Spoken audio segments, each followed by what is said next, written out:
Livre ouviu especialistas de diversas áreas sobre o tema desta noite. Então nós vamos ver agora o depoimento de uma das vozes mais ativas em defesa das cotas raciais e que já passou aqui no debate com o próprio professor Demétrio no Canal Livre recentemente. O presidente da Educafro, Frei Davi Raimundo dos Santos, ele também deixa uma pergunta para o nosso convidado de hoje. Eu tenho plena convicção que é um dos sistemas mais eficientes para resolver um grave problema. Durante um bom tempo eu fui contra o sistema de cotas e avaliando e procurando alternativa melhor, não encontrei. E até hoje desafio quem tiver um método melhor para resolver o problema de um país onde tem muito povo querendo faculdade e pouca disponibilidade, quem encontrar um método melhor, me apresente.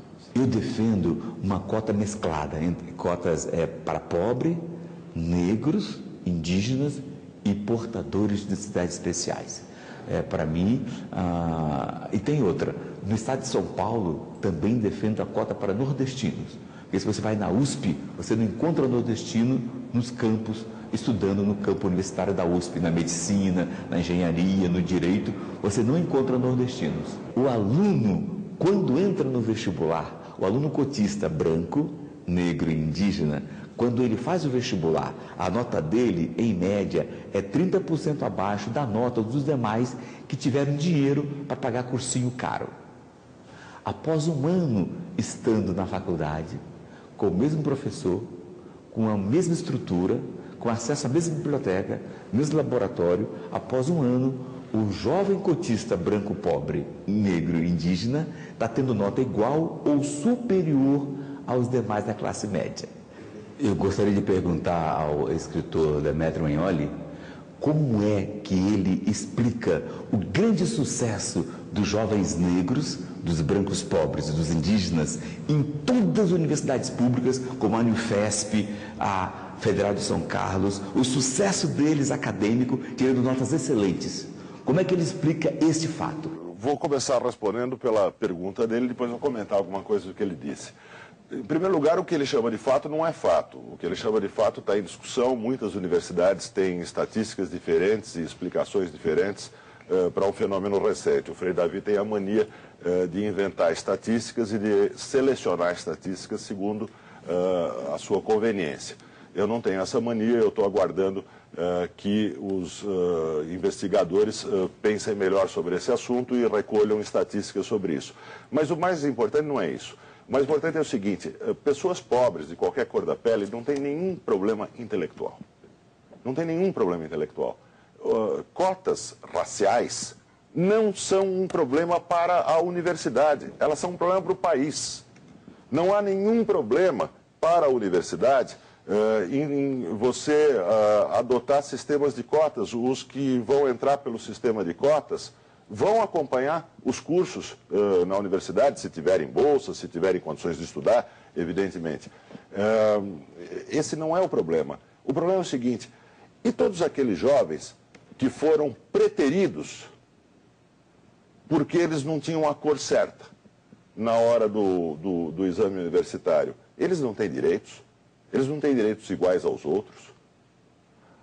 E aí ele pergunta qual é o melhor sistema para as pessoas que não são de classe média chegarem às universidades públicas. O melhor sistema é todos terem uma escola decente. Esse é o melhor sistema. O sistema de cotas que o Frei Davi defende, assim como o governo brasileiro defende, ele é um sistema muito interessante, porque o Brasil não gasta um centavo com ele. Ele tira direitos de um e passa para os outros. E passa para outros. Mas nada muda.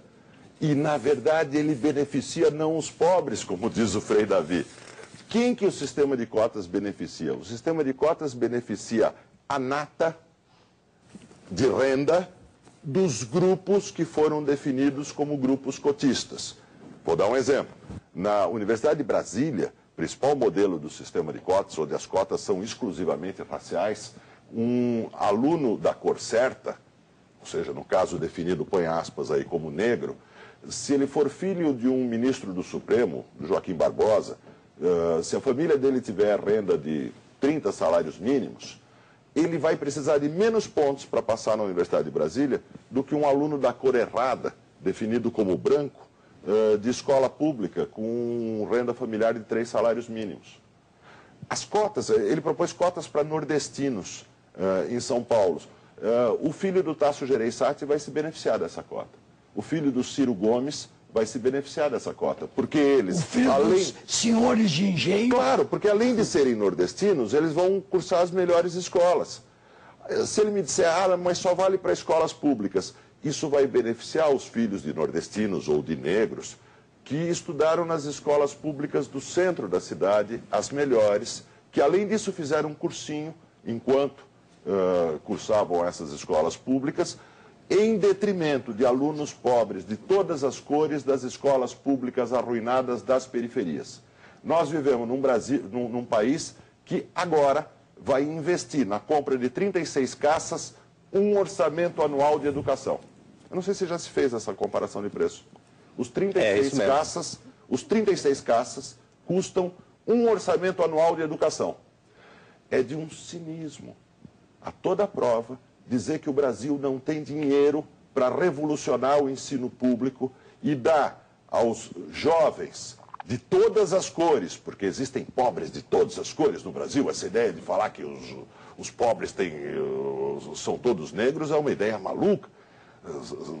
Há jovens pobres de todas as cores vivendo na zona sul de São Paulo, nos morros do Rio de Janeiro, pelo Brasil inteiro, que têm escolas arruinadas, que poderiam não estar arruinadas se um dinheiro correspondente ao da compra dos caças fosse investido em dobrar o orçamento de educação.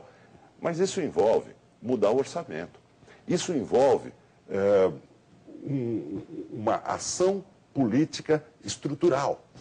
Enquanto que criar cotas é apenas beneficiar parte dos jovens que não precisam de cotas, porque são aqueles que de qualquer forma tirariam uma boa nota no vestibular, beneficiar esses jovens em detrimento de outros jovens, passar uma fronteira racial nas escolas públicas do Brasil e, claro, beneficiar lideranças políticas e lideranças de ONGs que fazem da raça o grande trampolim para adquirir influência, prestígio, votos Professor, e financiamento. O senhor está denunciando, se eu estiver errado, o senhor me corrija.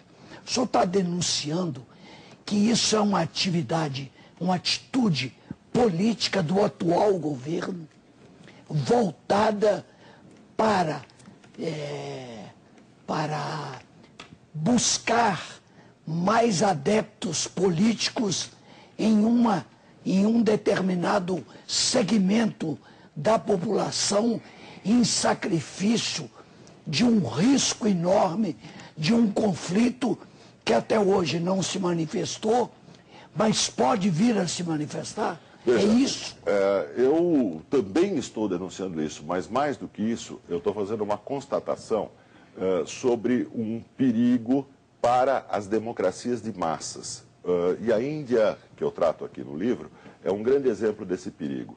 Nas democracias de massas, existe a tentação de lideranças, correntes políticas, partidos políticos, de apelarem ao critério da raça, da etnia, que lá na Índia é a casta, para conseguirem bases de influência eleitoral, clientelas políticas. Na Índia criaram também, cotas.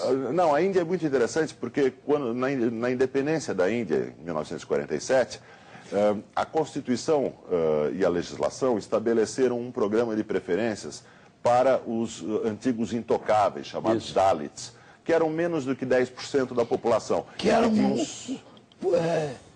historicamente chamados de párias. Exato, historicamente muito discriminados. Criou-se um sistema de preferências para os Dalits, que eram menos do que 10% da população. Inicialmente, esse sistema deveria durar 10 anos e ser extinto.